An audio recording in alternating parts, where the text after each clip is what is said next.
Hey, good evening. It's Monday night, December 14th. Again, good to have you here tonight. Thanks for watching the video. I want to ask a question tonight,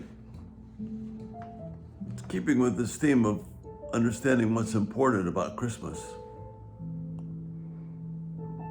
And it may seem like it's a disturbing question, but it's an important question to ask. What if you knew this would be your last Christmas here on earth?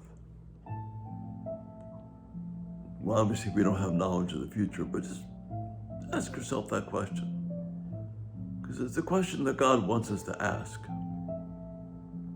In Psalm 139, we're reminded that God is in control and has set the days we will live. So it's not up to us to make that decision. God's already made that for us, for our good. Our culture doesn't like this idea of God being in control, God setting the dates and times for us.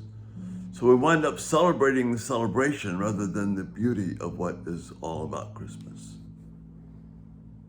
One popular coffee chain just has short statements: celebrate the merry, leaving the Christmas out of it.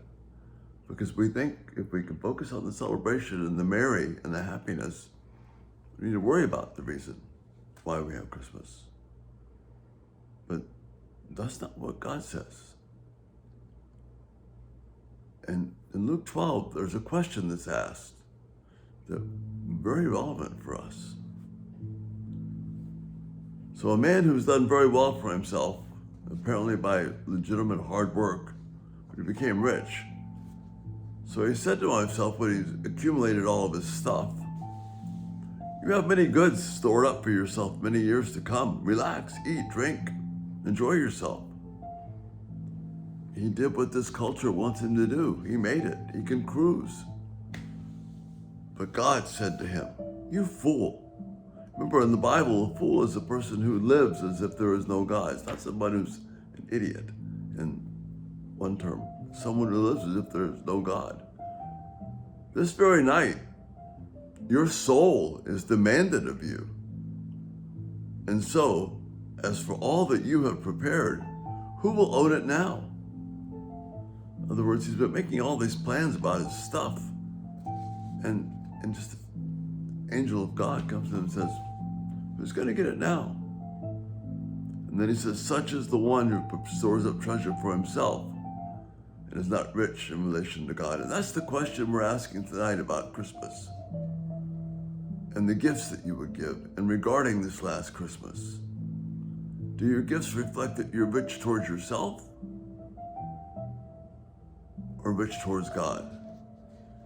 Do your gifts reflect you want the people that you give the gifts to be rich to themselves or rich towards God?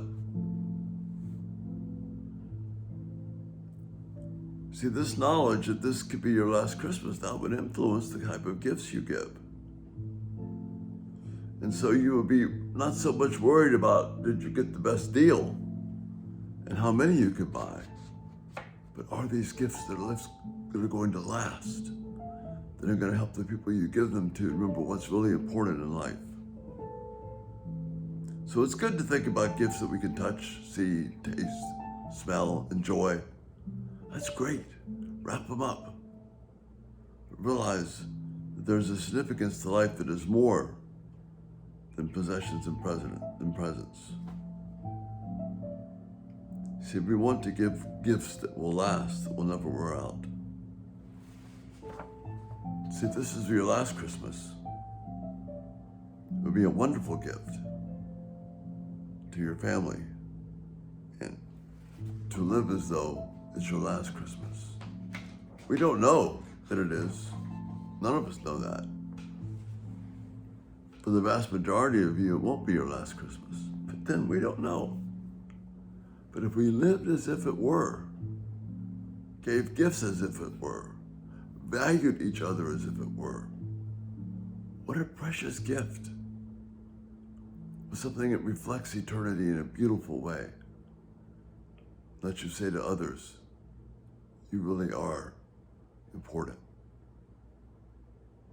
This is the most precious gift I can give you. Give your heart. Give your heart this Christmas. It's a good thing to do. Thanks so much for being here, and Lord willing, we'll see you tomorrow. Have a great night. Bye-bye.